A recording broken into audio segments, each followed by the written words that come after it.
आपका स्वागत है हमारे YouTube चैनल डीके स्टोरी में। जिस मनुष्य ने एक बार भी गीता जी के अध्याय का श्रवण कर लिया उसका जीवन धन्य समझो। गीता में भगवान श्री कृष्ण ने रणभूमि में अर्जुन को जो ज्ञान दिया था वह गीता में बताया गया है। गीता में कुल 18 अध्याय हैं और उन सभी अध्याय का अपना अलग अलग महत्व है।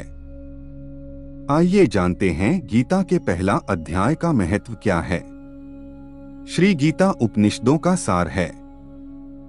महाभारत युद्ध के समय रणभूमि में भगवान श्री कृष्ण ने अर्जुन को जो ज्ञान दिया था वह गीता में बताया गया है। गीता में ऐसी बहुत सी बातें हैं जो मनुष्य को जीवन की कई कठिनाइयों को आसान बनाती है। इतना ही नहीं, गीता पढ़ने पर मनुष्य को बहुत सी नई जानकारियां भी मिलती है।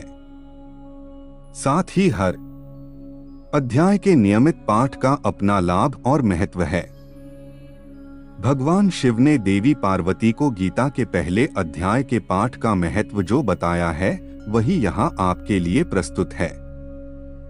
लेकिन गीता के पहले अध्याय के महत्व को जानने से पहले जान लीजिए श्रीमद् भगवद गीता के प्रथम अध्याय की खास बातें। गीता के पहले अध्याय का नाम अर्जुन विषाद योग है। इस अध्याय में कुरुक्षेत्र के मैदान में उपस्थित बंधुओं और संबंधियों को सामने देखकर अर्जुन के मन में उठे विषाद और मनस्थिति का वर्णन किया गया है, जिसे संजय धृतराष्ट्र को बताते हैं। गीता के प्रथम अध्याय के पाठ का लाभ और महत्व। एक समय पार्वती जी ने पूछा है, महादेव जी किस ज्ञान के बल पर संसार के सब लोग आपको शिव कहकर पूछते हैं। मृगछाला ओढ़े और अपने सभी अंगों में शमशान की विभूति लगाएं, गले में सर्प और नर मुंडों की माला पहने हुए हो, इनमें तो कोई भी पवित्र नहीं, फिर आप किस ज्ञान से पवित्र माने जाते हैं? तब महादेव ने उत्तर दिया कि हे प्रिय सुनो, मैं गीता ज्ञान को अपने हृदय में धारण करने से पवित्र माना जाता हूँ। इस ज्ञान से मुझे बाहर के कर्म नहीं व्यापते। तब पार्वती जी ने कहा कि हे भगवान, जिस गीता ज्ञान की आप ऐसी स्तुति करते हैं उसके श्रवण करने से कोई कृतार्थ भी हुआ है? महादेव ने उत्तर देते हुए कहा कि इस ज्ञान को सुनकर बहुत से जीव कृतार्थ हुए हैं और आगे भी होंगे।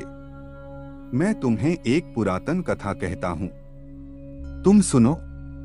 एक समय पाताल लोक में शेषनाग की शैया पर श्री नारायण जी ने मूंदकर आनंद में मग्न थे।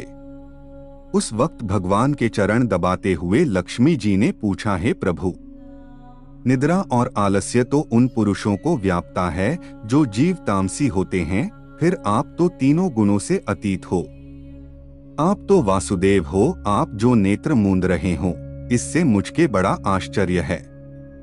नारायण जी ने उत्तर देते हुए कहा, हे लक्ष्मी, मुझको निद्रा आलस्य नहीं व्यापता। एक शब्द रूप जो भगवद गीता है उसमें जो ज्ञान है उसके आकार रूप है। यह गीता शब्द रूप अवतार है।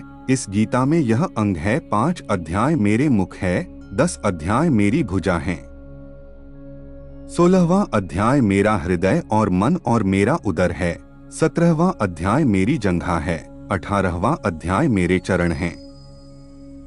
गीता श्लोक ही मेरी नाड़ियां हैं और जो गीता के अक्षर है वो मेरा रोम है।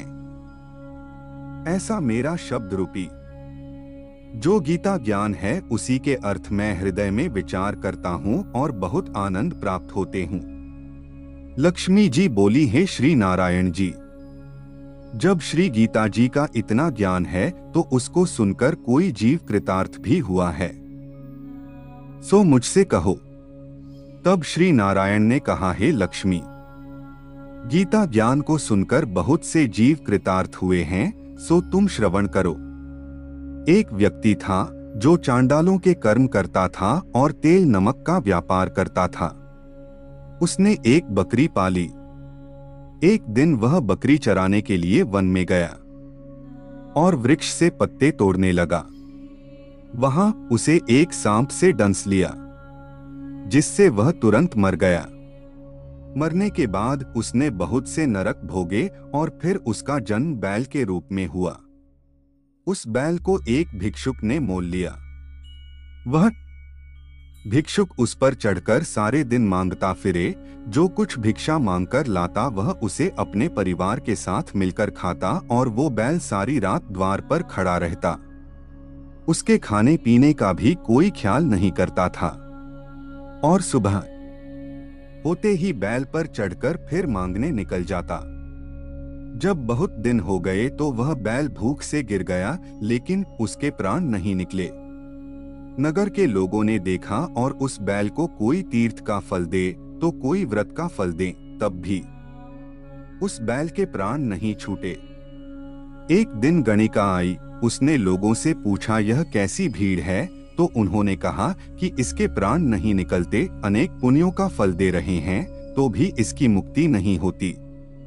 तब गणिका ने कहा कि मैंने जो कर्म किया है उसका फल मैंने इस बैल को दिया है। इतना कहते ही बैल की मुक्ति हो गई। तब बैल ने एक ब्राह्मण के घर जन्म लिया। पिता ने उसका नाम सुशर्मा रखा। उसके पिता ने उसे पढ़ाया लिखाया। उसको अपने पिछले जन्म की सुध थी।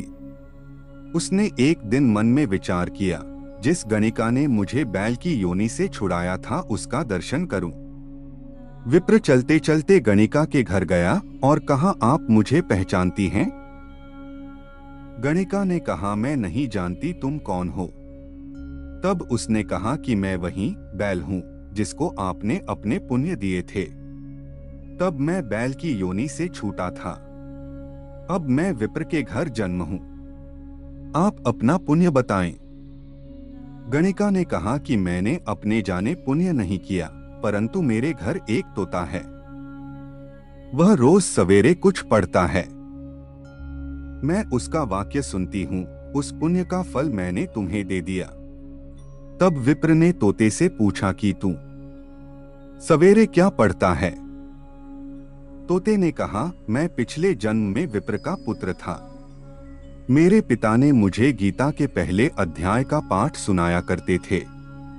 एक दिन मैंने गुरु से कहा कि मुझको आपने क्या पढ़ाया है।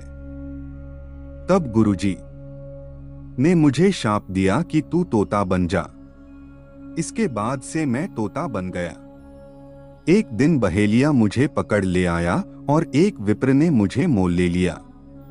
वह विप्र भी अपने पुत्र को गीता का पाठ सिखाता था। तब मैंने भी यह पाठ सीख लिया। उसी दिन विप्र के घर में चोर घुस गए। उन्हें धन तो प्राप्त नहीं हुआ, लेकिन वह मेरा पिंजरा उठा ले आए। उनकी यह गणिका मित्र थी। वह मुझे उसके पास ले आए। सो मैं नित्य प्रात गीताजी के पहले अध्याय का पाठ करत हूं, जिसे यह गणिका सुनती है। पर इस गणिका को समझ में नहीं आती। जो मैं पढ़ता हूं वही इस गणिका ने तेरे निमित्त दिया था। वह श्री गीताजी के पहले अध्याय का फल था। तब विप्र ने कहा कि हे तोते, तू भी विप्र है, मेरे आशीर्वाद से तेरा कल्याण हो। सोहे लक्ष्मी। विप्र के इतना कहते ही वह तोता भी मुक्ति को प्राप्त हो गया। तब गणिका ने बुरे कर्म छोड़ भले कर्म ग्रहण किए और नित्य स्नान करके श्री गीताजी के प्रथम अध्याय का पाठ करना शुरू कर दिया, जिससे उसकी भी मुक्ति हो गई। ऐसा है गीता के प्रथम अध्याय के पाठ का महत्व। आप भी श्री कृष्णा जी के परम भक्त हैं तो कमेंट में जय श्री कृष्णा लिखे। जय श्री राधे राधे राधे राधे राधे और चैनल को सब्सक्राइब करना नहीं भूले।